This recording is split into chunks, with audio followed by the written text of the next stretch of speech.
হে তরুণিয়া নওজোয়ান জামাকেরা, হে আমার মুরব্বিয়ানেরা, বাবার আসরেকে দিয়ে কি সেই ঈমান চলে যায়, সেগুলো আপনাকে জেনে রাখতে হবে। কেননা বাবাজি, আমার মায়েরা, আমার রাসূলুল্লাহ সুন্দর করে হাদিস পাকের মধ্যে জানিয়ে দিয়েছেন, মানুষ সকালবেলা থাকবে মুমিন, সন্ধ্যেবেলা কুফরি করে কাফের হয়ে যাবে। সন্ধ্যেবেলা থাকবে মুমিন, সকালবেলা কুফরি করে কাফের হয়ে যাবে। এরা নিজেরা জানবে না যে কাফের হয়ে বসে আছি। এই জন্য এমন কিছু কাজ আছে, এমন কিছু কর্মকাণ্ডের মাধ্যম দিয়ে, এমন কিছু কাজের মাধ্যম দিয়ে ঈমান চলে যেতে পারে। এমন কিছু ভাষা আছে, এমন কিছু কথা আছে, কথার মাধ্যম দিয়ে ঈমান চলে যেতে পারে। এমন কিছু আকীদাগত দিক দিয়ে ঈমান চলে যেতে পারে। ঈমান চলে যায় সাধারণতভাবে তিনটে কারণে হতে পারে। এই জন্য মনে রাখবেন, শিরকির গুনাহ আল্লাহ মাফ করবেন না। এই জন্য মনে রাখবেন বাবাজি, শিরক হলো একটা মারাত্মক গুনাহ, যে গুনাহ আল্লাহ ক্ষমা করবেন না। শিরকির গুনাহ আল্লাহ মাফ করবেন না। এর ভিতরে শিরকি আকবার আছে, শিরকি আসগার আছে। শিরক বড় শিরকের আবার বড় শিরক আবার তিন প্রকার বলা যেতে পারে। এক, ভাষাগত দিক দিয়ে শিরক হতে পারে। দুই, আকীদাগত দিক দিয়ে শিরক হতে পারে। তিন, আপনার কর্মকাণ্ডের মাধ্যম দিয়ে শিরক হতে পারে, আপনার কাজের মাধ্যম দিয়ে শিরক হতে পারে। 60 বছরে, এই যে 70 বছর বয়স, এই 70 বছরের বয়সে এমন কি গ্যারান্টি আছে যে আপনার এমন কিছু কাজ হয়নি যেটা আল্লাহর কাছে অপছন্দ, শিরক হয়ে গেছে? 60 বছর বয়স কি 65 বছর বয়স, এমন কি এই 65 বছরে যে কথোপকথন, আপনার আর কি গ্যারান্টি আছে যে এমন কিছু ভাষাগত দিক দিয়ে আপনি শিরকি কথা বলেননি? এই যে 65 বছর আপনি বেঁচে রইলেন, এমন কি গ্যারান্টি আছে 65 বছরের ভেতরে আকীদাগত দিক দিয়ে এমন বিশ্বাসের জায়গায় আপনি করে ফেলেছেন যেটা হয়তো কোরআন হাদিসের দৃষ্টি দিয়ে বা শরীয়তের দৃষ্টি দিয়ে দেখলে সেটা যে শিরক হয়নি, আকীদাগত দিক দিয়ে আপনি কি করে বুঝলেন? কথা কিছু বুঝতে পারছেন? শিরক তাহলে বড় শিরক আছে, ছোট শিরক আছে। তার ভেতরে বড় শিরক আবার তিন প্রকারের বলা যেতে পারে। এক, ভাষাগত দিক দিয়ে শিরক হতে পারে। দুই, আকীদাগত দিক দিয়ে শিরক হতে পারে। তিন, আপনার কর্মকাণ্ডের মাধ্যম দিয়ে, আপনার কার্যকলাপের মাধ্যম দিয়ে, আপনার কর্মের মধ্য দিয়ে, আপনার কাজের মাধ্যম দিয়ে শিরক হতে পারে। শিরক হলে কি হবে? বলবেন হুজুর কি হবে? আর কিছু করার অপশন একটাই খোলা আছে, বেঁচে থাকলে মৃত্যুর আগে পর্যন্ত যদি তওবা করে আল্লাহ মাফ করতেও পারে, নাও পারে, আবার আল্লাহ মাফ করেও দিতে পারে। কেন? তওবাকারীকে আল্লাহ ভালোবাসে।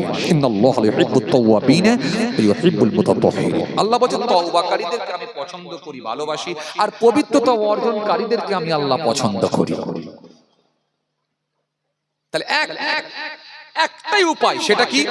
সেটা হলো যদি আপনি আল্লাহর কাছে তওবা করেন তো বাঁচার উপায় আছে। সেটা যতদিন নিঃশ্বাস চলবে, এই নিঃশ্বাস বন্ধ হয়ে যাবার আগে পর্যন্ত। এখন আপনি আপনার ভুলটা বুঝলে তবে তো সেটাকে রিকভার করবেন। আর ভুলই যদি না বুঝতে পারেন,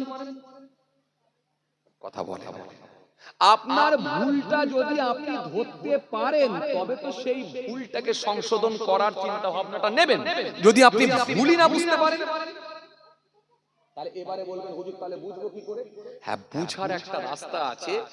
ভুল কোনগুলো হতে পারে সেই ভুলগুলো জেনে রাখতে হবে। ওই ভুলের মধ্যে যদি মিলে যায় তখনই বুঝতে হবে তাহলে এটাই কিন্তু আমার ভুল হলো। কি করতে হবে? আপনাকে আল্লাহর কাছে ফিরে এসে তওবা করতে হবে।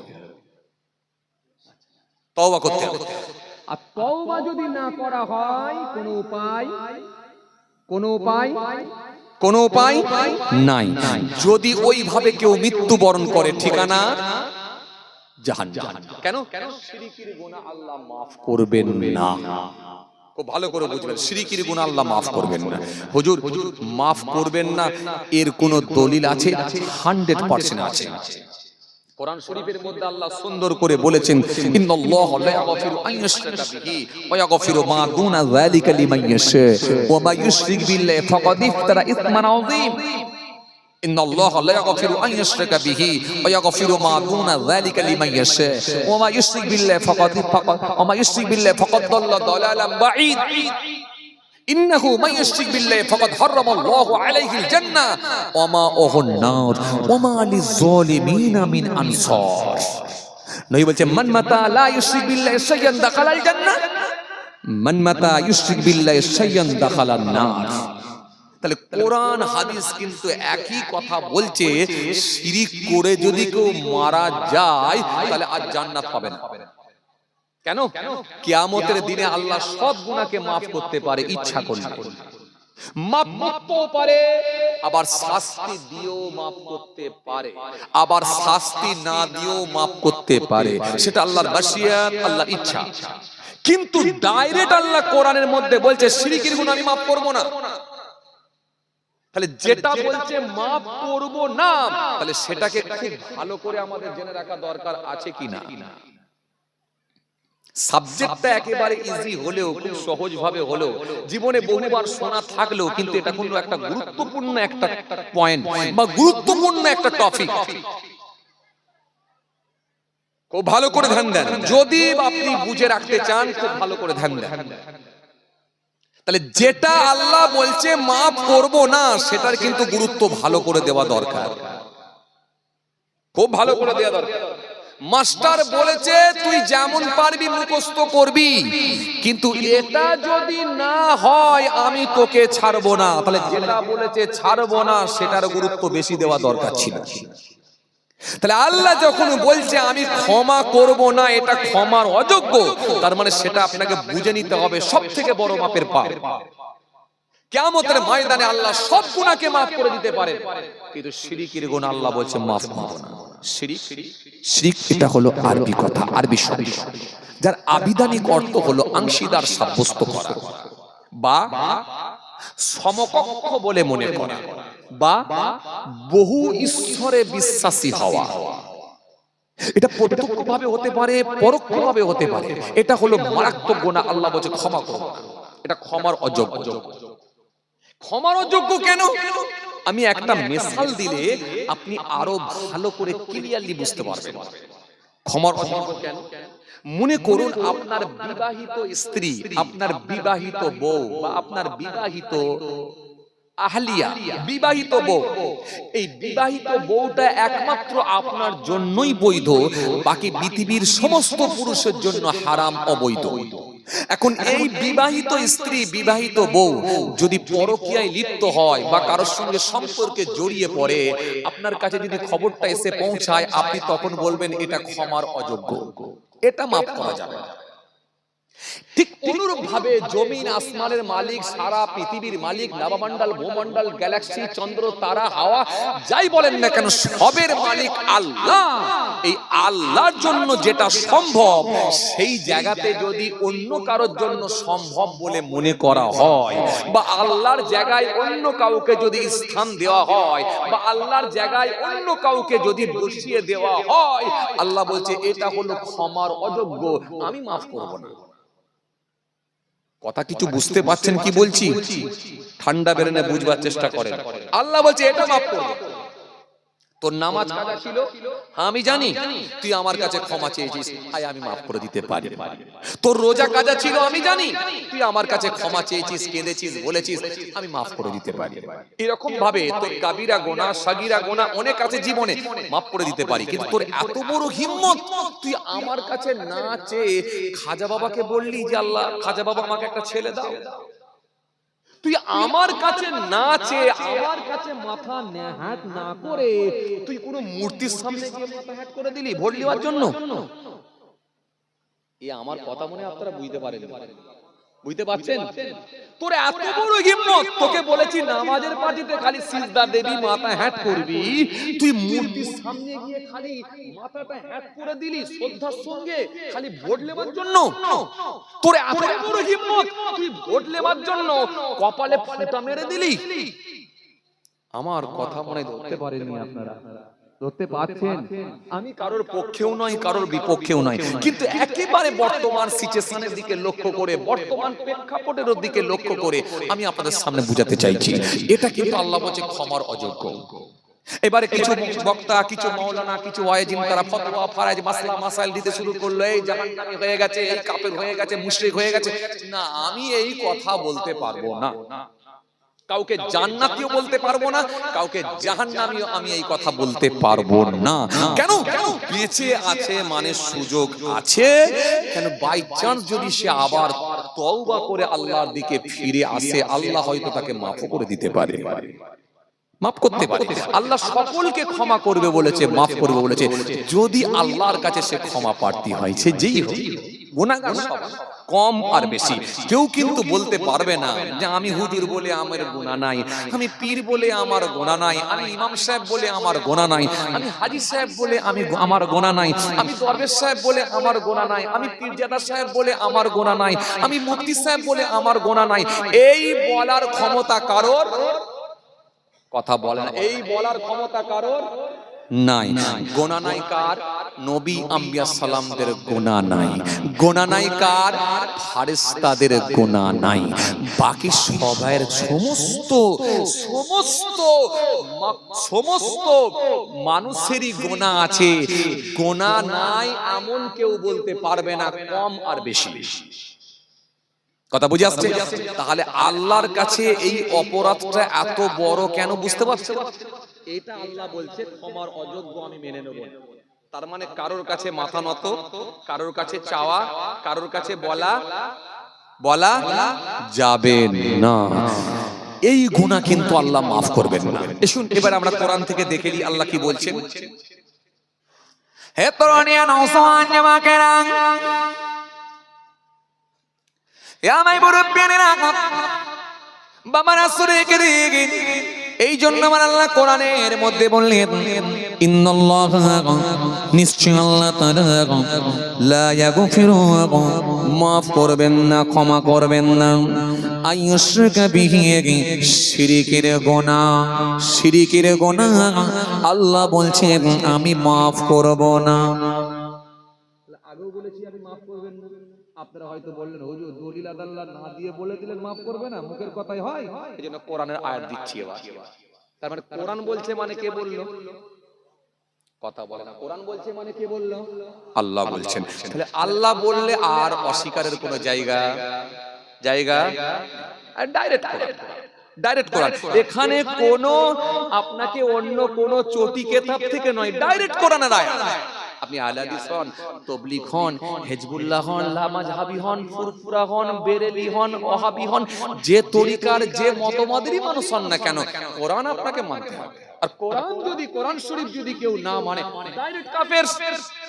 কোরআন শরীফকে যদি কেউ অস্বীকার করে, ডাইরেক্ট কাফের। এখানে সন্দেহের কোনো অবকাশ, সন্দেহের কোনো সম্ভাবনা থাকবে না। এই জন্য আমার আল্লাহ কোরআনে কারীমের মধ্যে বললেন, ইন্নাল্লাহা লা ইয়াগফিরু আন ইউশরাকা বিহি, ইন্নাল্লাহা, নিশ্চয় আল্লাহ তাআলা লা ইয়াগফিরু, ক্ষমা করবেন না, মাফ করবেন না, আন ইউশরাকা বিহি, শিরকের গুনাহ, শিরকের গুনাহ আমার আল্লাহ মাফ করবেন না, শিরকের গুনাহ আমার আল্লাহ ক্ষমা করবেন না, আন ইউশরাকা বিহি, শিরকের গুনাহ আল্লাহ মাফ করবেন না, ওয়া মা ইউশরিক বিল্লাহ, আর যে ব্যক্তি শিরক করে মারা গেল, ওমা ইউশরিক বিল্লাহ, যে ব্যক্তি ইন্নাল্লাহা লা ইয়াগফিরু আন ইউশরাকা বিহি ওয়া ইয়াগফিরু মা দুনা যালিকা লিমান ইয়াশা, ওয়া ইয়াগফিরু, এবং আল্লাহ মাফ করে দেন, ওয়া ইয়াগফিরু মা দুনা যালিকা লিমান ইয়াশা, শিরক ব্যতীত সমস্ত গুনাহ আল্লাহ ইচ্ছা করলে মাফ করে দিতে পারে। শিরক ব্যতীত সমস্ত গুনাহ আল্লাহ ইচ্ছা করলে মাফ করে দিতে পারেন। ওয়া ইয়াগফিরু মা দুনা যালিকা লিমান ইয়াশা ওয়া মা ইউশরিক বিল্লাহ, আর যে ব্যক্তি আল্লাহর সঙ্গে শিরক করল ফাকাদ ইফতারা ইসমান আযীম, সে অবশ্যই বড় গুনাহ করল, অবশ্যই সে বড় মাপের পাপ করল। আবার আমার আল্লাহ অন্য জায়গায় বললেন ইন্নাল্লাহ, নিশ্চয় আল্লাহ তাআলা লা ইয়াগফিরু, মাফ করেন না, ক্ষমা করেন না, লা ইয়াগফিরু আন ইউশরাকা বিহি, শিরকের গুনাহ, শিরকের গুনাহ আল্লাহ মাফ করবেন না, ক্ষমা করবেন না। লা ইয়াগফিরু আন ইউশরাকা বিহি ওয়া ইয়াগফিরু মা দুনা যালিকা লিমান ইয়াশা, ওয়া ইয়াগফিরু, এবং আল্লাহ মাফ করে দেন, ওয়া ইয়াগফিরু মা দুনা যালিকা লিমান ইয়াশা, শিরক ব্যতীত সমস্ত গুনাহ আল্লাহ ইচ্ছা করলে মাফ করে দিতে পারেন। ওয়া ইয়াগফিরু মা দুনা যালিকা লিমান ইয়াশা ওয়া মা ইউশরিক বিল্লাহ, আর যে ব্যক্তি আল্লাহর সঙ্গে শিরক করল ফাকাদ দাল্লা দালালান বাঈদ, সেই ব্যক্তিটা অবশ্যই পথভ্রষ্ট হলো, গোমরাহ হয়ে গেল। এই আয়াত দিয়ে কি বুঝতে পারলেন? নিশ্চয়ই আল্লাহ শিরকের গুনাহ maaf করছেন না, শিরক ব্যতীত আল্লাহ ইচ্ছা করলে সব গুনাহ maaf করে দিতে পারেন। আর যে ব্যক্তি শিরক করে মৃত্যুবরণ করলো সে অবশ্যই পথভ্রষ্ট হলো, গোমরাহ। কথা বোঝা গেল? বোঝা গেল? তাহলে শিরকের গুনাহ কিন্তু ক্ষমার অযোগ্য, ক্ষমা কিন্তু করবেন না আল্লাহ। এবার আমার আল্লাহ অন্য জায়গায় ফের আয়াত দিলেন ইন্নাহু মান ইউশরিক বিল্লাহি ফাকাদ হারামাল্লাহু আলাইহিল জান্নাহ, ইন্নাহু মান ইউশরিক বিল্লাহ, নিশ্চয় যে ব্যক্তি আল্লাহর সঙ্গে শিরক করল, মান ইউশরিক বিল্লাহ ফাকাদ হারামাল্লাহু আলাইহিল জান্নাহ, ফাকাদ হারামাল্লাহু, তার জন্য জান্নাত হারাম হয়ে গেল, ফাকাদ হারামাল্লাহু আলাইহিল জান্নাহ, জান্নাত তার জন্য হারাম হয়ে গেল। তার ঠিকানা হলো জাহান্নাম।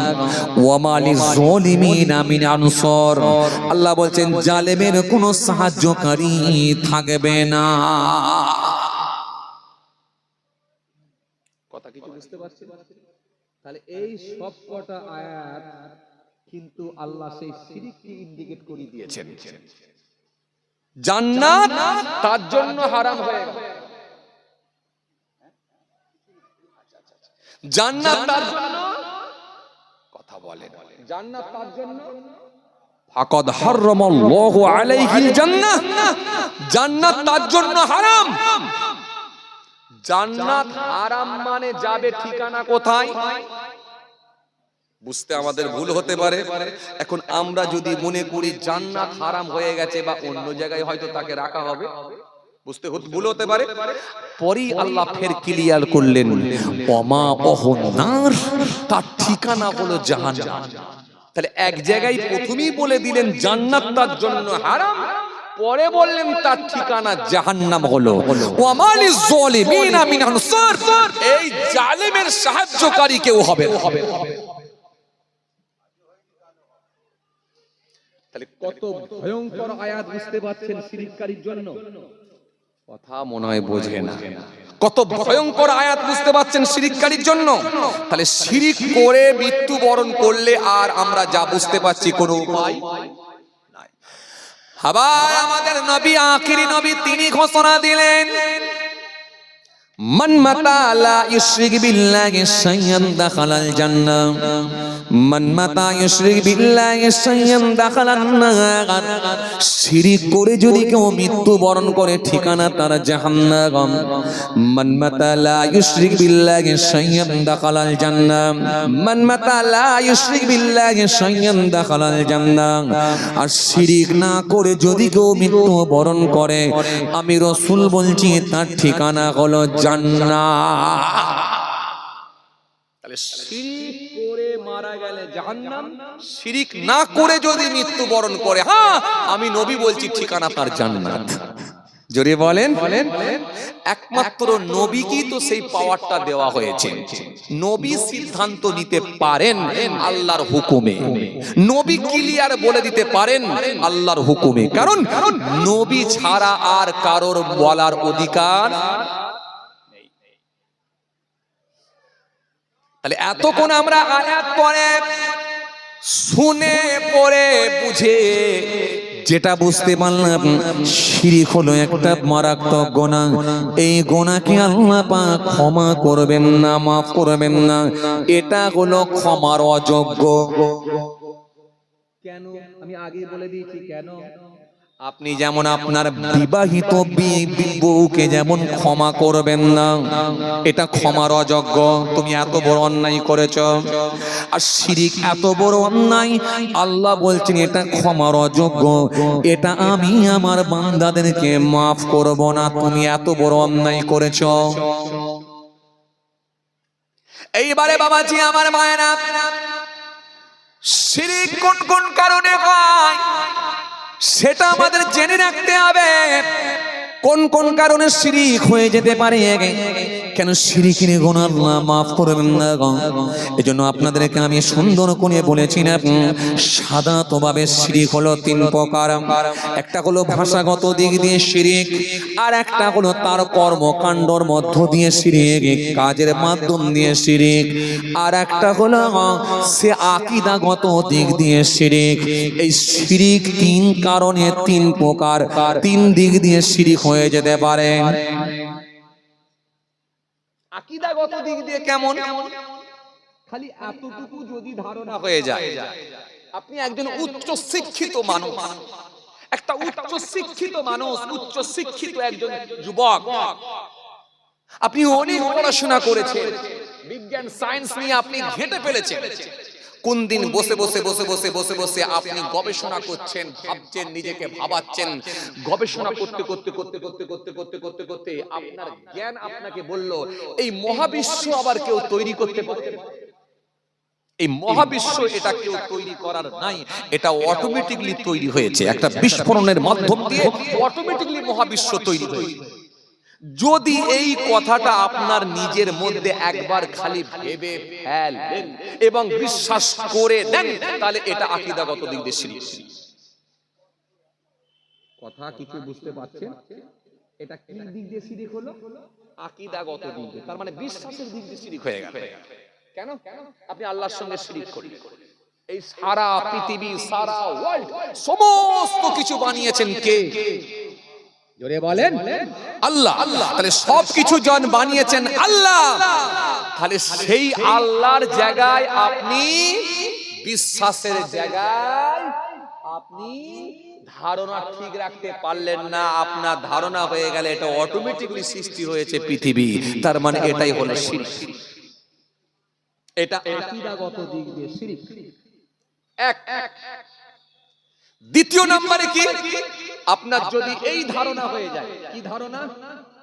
যে এত বিশাল আসমান, আমেরিকায় গেলে আসমান, রাশিয়ায় গেলে আসমান, জার্মানে গেলে আসমান, ভুটানে গেলে আসমান, শিলংয়ে গেলে আসমান, আফগানিস্তানে গেলে আসমান, পাকিস্তানে গেলে আসমান, ভারতে দেখলে আসমান, আরবে ওপর দিকে তাকালে আসমান, মদিনা শরীফে গিয়ে ওপর দিকে তাকালে আসমান, বাংলাদেশে গিয়ে ওপর দিকে তাকালে আসমান, রাশিয়ায় গিয়ে ওপর দিকে তাকালে আসমান, সব যেখানে যাচ্ছি সেখানেই আসমান। আরে এই বিশাল পৃথিবীটা কি আল্লাহ একা সৃষ্টি করতে পারে?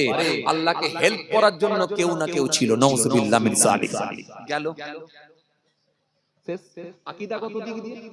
الذي جعل لكم الأرض فراشا والسماء بناء وأنزل من السماء ماء فأخرج به من الثمرات رزقا لكم فلا تجعلوا لله أندادا وأنتم تعلمون কথা কিছু বুঝতে পারছেন? এই বুঝতে পারছেন? বুঝতে পারছেন? তাহলে এই যে আপনি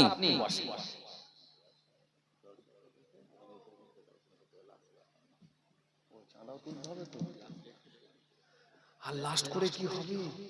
টাইম তো অনেকটাই গড়িয়ে গেছে।